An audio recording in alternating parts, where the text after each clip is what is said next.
Um senador da República foi ao vivo na televisão para se defender e não conseguiu terminar uma frase. Isso não é figura de linguagem, é o que aconteceu.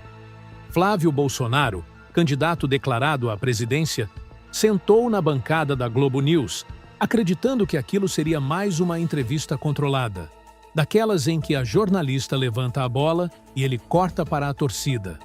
Microfone na lapela, câmeras apontadas, postura de quem sabe o que vai falar. Só que desta vez, havia documentos do outro lado da mesa. Cada vez que ele tentava montar uma linha de defesa, a jornalista Malu Gaspar, a mesma que durante anos foi apontada como simpática à família, voltava com datas, contratos e perguntas que ele simplesmente não conseguia responder. Houve um momento específico que resume tudo.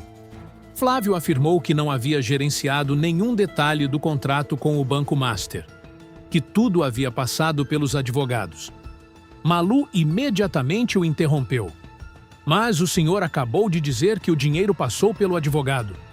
Flávio travou. Tentou reformular. Não conseguiu. Disse que não sabia dos detalhes. E ali, naquele instante, ao vivo, o senador que queria ser presidente deixou escapar exatamente o que tentava esconder, que sabia mais do que admitia, mas não tinha como explicar sem se contradizer.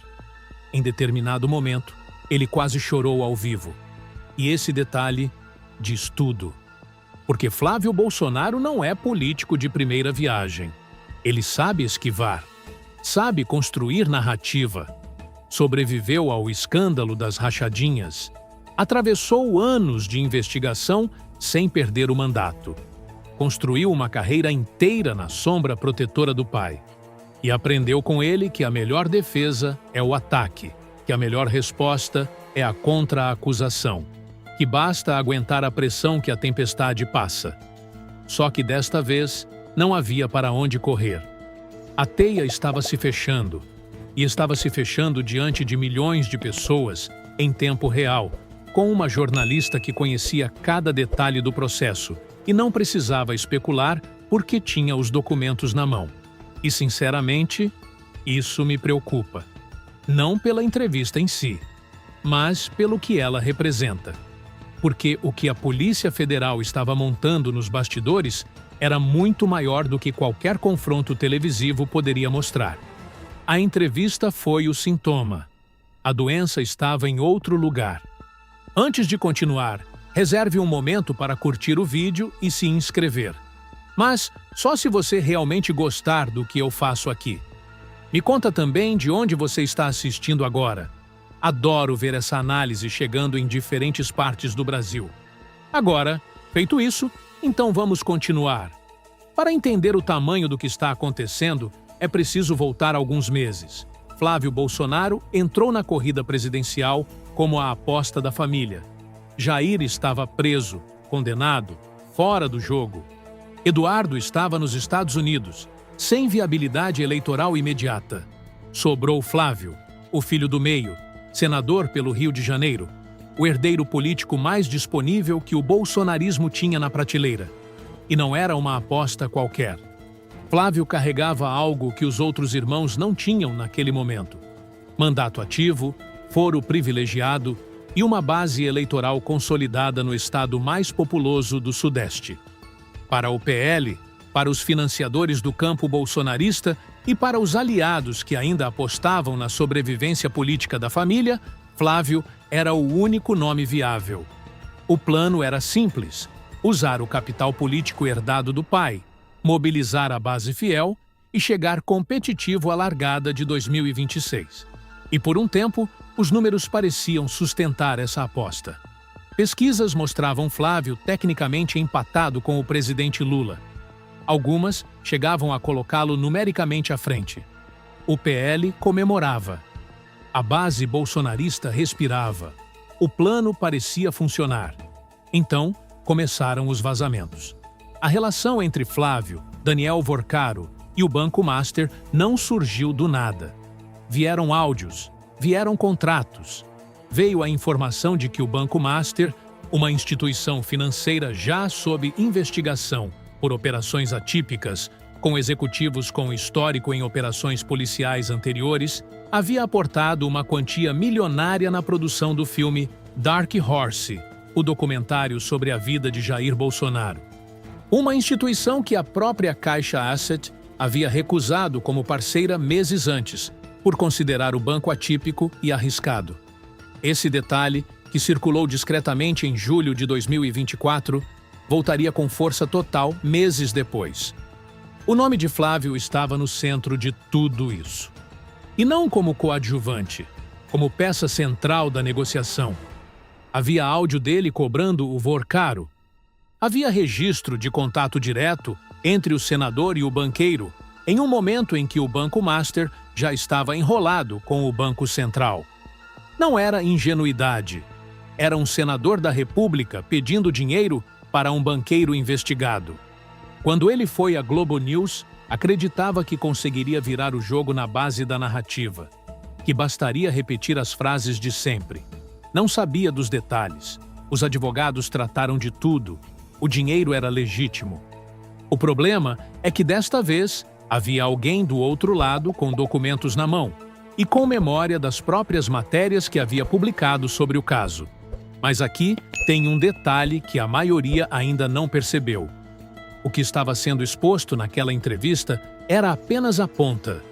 O que a Polícia Federal havia encontrado nos bastidores mudava completamente o tamanho desse esquema. Enquanto Flávio tentava se defender na televisão, a Polícia Federal puxava outro fio da teia, desta vez bem longe dos estúdios. A operação atingiu Cláudio Castro, governador do Rio de Janeiro e candidato oficial da família Bolsonaro ao Senado pelo Estado. O motivo? Ligações documentadas com a Refit, uma refinaria que funcionava como fachada para desvio e lavagem de recursos de organizações criminosas, incluindo facções com atuação nacional. Busca e apreensão. Documentos recolhidos.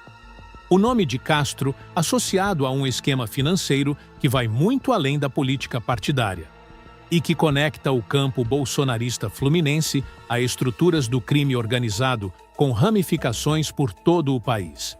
Pense no que isso significa para Flávio. Seu candidato ao Senado no estado onde ele mesmo é senador, operado pela PF. Seu vice de chapa, sob investigação.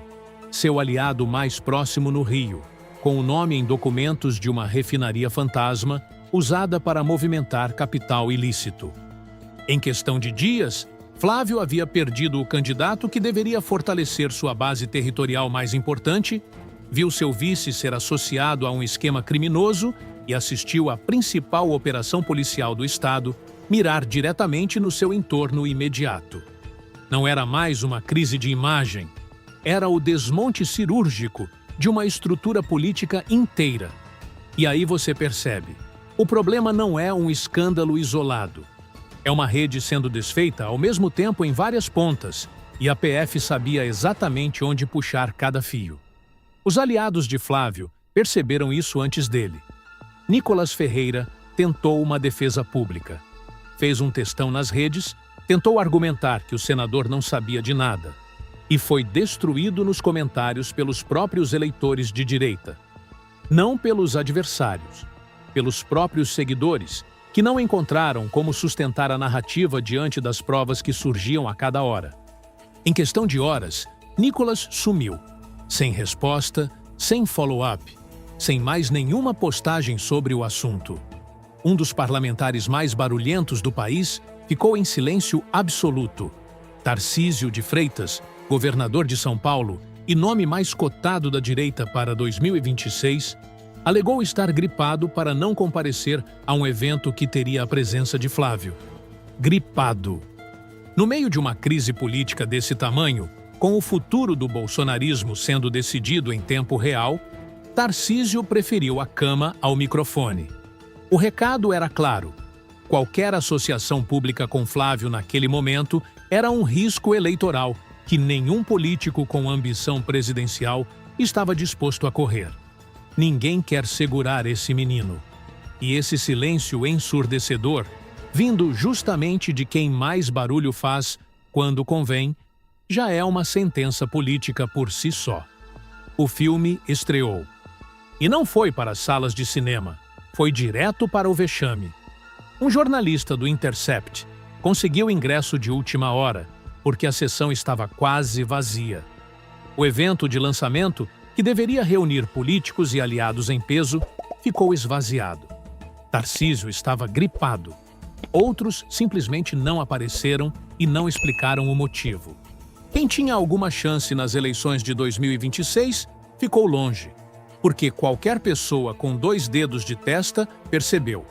Aparecer ao lado de Flávio Bolsonaro neste momento é assinar um atestado de cumplicidade. O filme, que custou mais de 300 milhões de reais no total, não conseguiu lotar uma sala de cinema na sua própria estreia. Se havia alguma dúvida sobre o tamanho do colapso político de Flávio, o fiasco do lançamento respondeu com clareza. E o efeito foi além do constrangimento público. O ministro do STF, Flávio Dino, abriu investigação sobre emendas parlamentares direcionadas à produtora responsável pelo filme. E aqui é importante entender o peso disso. Não se trata de uma investigação rotineira. Quando um ministro do Supremo abre formalmente uma investigação sobre emendas parlamentares, ele está sinalizando que há indícios concretos de irregularidade na destinação de verba pública e que parlamentares específicos podem responder por isso. Dinheiro público, verba de emenda, recurso do orçamento federal, sendo canalizado para uma produção investigada por superfaturamento e com vínculos documentados com um banco sob escrutínio da Polícia Federal. Parlamentares como Mário Frias e outros nomes do campo bolsonarista aparecem nos registros investigados. Para esses parlamentares, a investigação do STF não é apenas uma notícia ruim. É o início de um processo que pode resultar em cassação de mandato, inelegibilidade e responsabilização criminal. Isso não é mais o escândalo de um político isolado. É um sistema inteiro de financiamento paralelo sendo desmontado peça por peça. E cada peça que cai arrasta outra consigo. E nos bastidores, os números confirmavam o colapso em tempo real. Os trackings internos, pesquisas diárias que os partidos fazem, mas não divulgam oficialmente, mostravam Flávio perdendo terreno dia após dia. De empatado com Lula, caiu para 7 pontos abaixo. E a tendência era de queda contínua.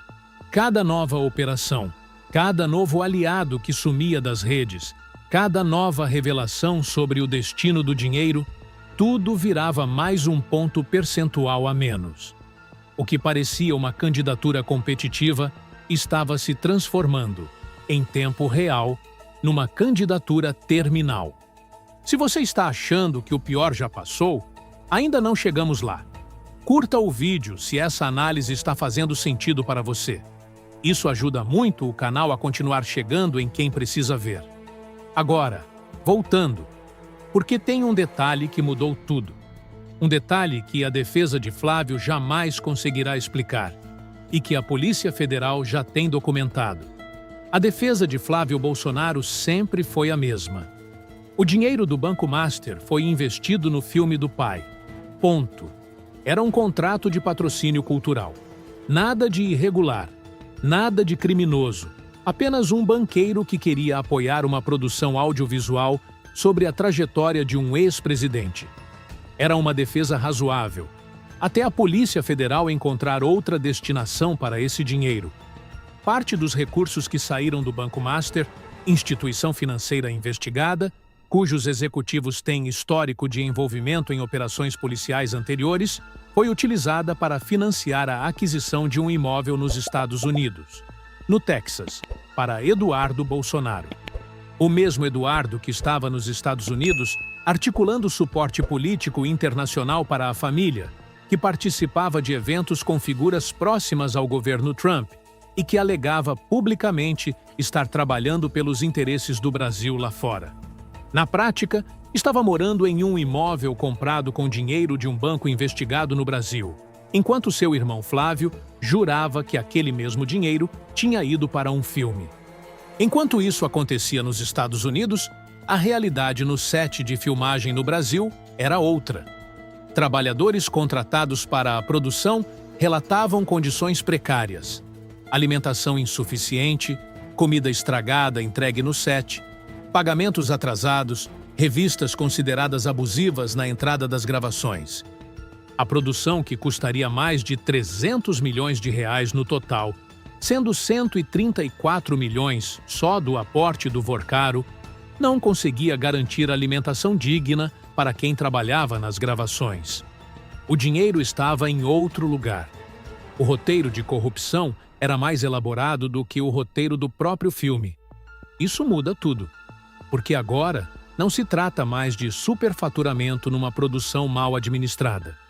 Trata-se de desvio direto de recursos para enriquecimento pessoal da família, com rota internacional documentada, imóvel comprado fora do país e trabalhadores brasileiros sem receber no fim do mês.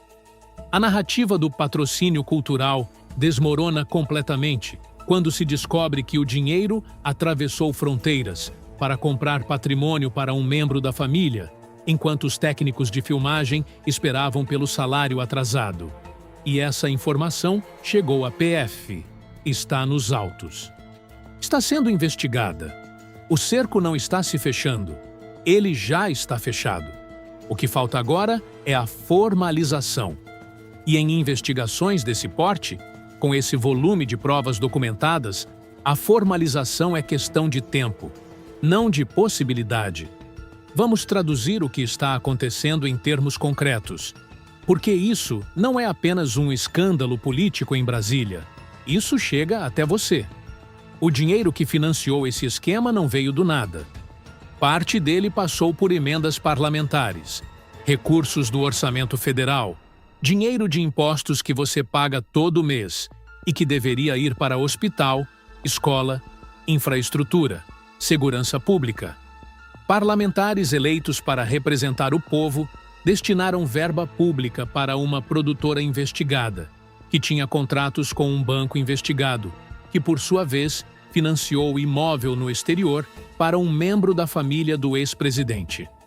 Cada real que entrou nesse circuito é um real que saiu do orçamento que financia o SUS, as universidades federais, as rodovias, os programas sociais. Não é abstrato, é concreto, é calculável e tem nome de quem assinou. É uma cadeia, e cada elo dessa cadeia tem nome, CPF e endereço. Do ponto de vista eleitoral, o impacto já está nas pesquisas. A candidatura de Flávio era o plano B de um projeto político que não quer prestar contas ao Brasil. Era a tentativa de manter no poder, ou nas proximidades do poder, uma estrutura que acumula investigações, operações policiais e escândalos em série. Um projeto que usou o Estado como instrumento, que direcionou recursos públicos para interesses privados e que agora tenta se reposicionar como vítima de perseguição política, enquanto a Polícia Federal apresenta documentos, contratos e registros de movimentações financeiras internacionais. Com o cerco da PF, esse plano está rachando, e a rachadura aparece nos números. 7 pontos de queda nas pesquisas internas em questão de dias, com tendência de aprofundamento. E isso importa para você, porque mostra que as instituições estão funcionando. Que a Polícia Federal investigou, encontrou, documentou e avançou, mesmo sob pressão, mesmo com tentativas de obstrução, mesmo com o barulho político de todos os lados. Que o STF abriu investigação sobre as emendas. Que o Ministério Público do Rio está de olho. Que o sistema de controle democrático, quando ativado, produz resultados reais. O Estado de Direito não é uma frase de discurso. É isso aqui: provas sendo reunidas, cerco sendo fechado, instituições funcionando sem pedir licença para ninguém. Mas a história não acabou. Na verdade, o trecho mais decisivo ainda está por vir. E ele vai definir se a conta vai ser cobrada de verdade ou se alguém vai tentar, mais uma vez, escapar pelo caminho de trás. A partir daqui, existem 3 caminhos possíveis, e cada um deles tem um preço diferente para o Brasil. O primeiro, a PF formaliza o cerco, as investigações avançam para indiciamento E Flávio Bolsonaro perde a candidatura antes mesmo de chegar às urnas. Sem foro privilegiado de mandato presidencial para protegê-lo, o Ministério Público do Rio de Janeiro, que já tem inquéritos abertos e que agora opera num estado com governador de outro campo político, sem interferência do Palácio Guanabara, ganha liberdade total para avançar. O novo desembargador à frente do Tribunal de Justiça do Rio também representa uma mudança de postura em relação à extrema-direita fluminense. Nesse cenário, a prisão deixa de ser especulação e vira questão de tempo. Esse é o caminho da responsabilização, o único que fecha o ciclo com coerência institucional. O segundo, Flávio recua. Desiste da candidatura antes de ser formalmente indiciado e tenta negociar sua saída da política em troca de algum acordo que reduza sua exposição jurídica. É o caminho do recuo estratégico, que não resolve nada do ponto de vista da justiça, apenas adia o encontro com ela. Abrir mão da candidatura não apaga os documentos, não desfaz os contratos, não devolve o dinheiro. E não impede que o MP continue investigando um ex-candidato sem foro especial. O terceiro, e o mais perigoso, o campo bolsonarista pressiona por uma anistia ampla antes das eleições. Uma manobra legislativa que tente blindar retroativamente todos os envolvidos nos crimes investigados, do 8 de janeiro às operações financeiras com o Banco Master. Esse caminho já foi tentado antes e barrado. Mas, em política, o que foi reprovado ontem pode ser reapresentado amanhã com outro nome, outra embalagem e outro momento de fragilidade institucional. E num Congresso ainda dominado por aliados do campo bolsonarista, essa possibilidade não pode ser descartada. A pergunta que fica não é qual caminho Flávio vai escolher. A pergunta é: o Brasil vai deixar? Porque o que está em jogo aqui não é a candidatura de um senador. Não é nem mesmo o futuro político de uma família. É a resposta que esse país vai dar para uma estrutura de poder que usou dinheiro público, banco investigado, emendas parlamentares e um filme como Cobertura, enquanto trabalhadores brasileiros ficavam sem receber no set de filmagem e o dinheiro ia parar num imóvel no Texas. É a resposta que o Brasil vai dar para a pergunta mais antiga da democracia. A lei vale para todo mundo, ou só para quem não tem poder? Esse canal existe para trazer esse tipo de análise, conectando os pontos que a cobertura tradicional muitas vezes deixa passar. Se essa análise fez sentido para você, curta o vídeo e compartilhe agora. Cada compartilhamento ajuda essa informação a chegar em quem ainda não viu. Se você ainda não está inscrito, se inscreva e ative o sininho, porque os próximos capítulos desse caso estão chegando rápido e você não vai querer perder. Na sua opinião, Flávio Bolsonaro será indiciado antes das eleições de 2026? Comenta aqui embaixo. Quero muito saber o que você pensa. Valeu para o pessoal do Rio de Janeiro que comentou em peso no último vídeo. Vocês são demais. E se você quer entender como essa teia de financiamento ilegal pode mudar o mapa eleitoral de 2026, quem sobe, quem afunda e o que o Brasil pode esperar nos próximos meses, esse é exatamente o tema que vem a seguir. Fica aqui.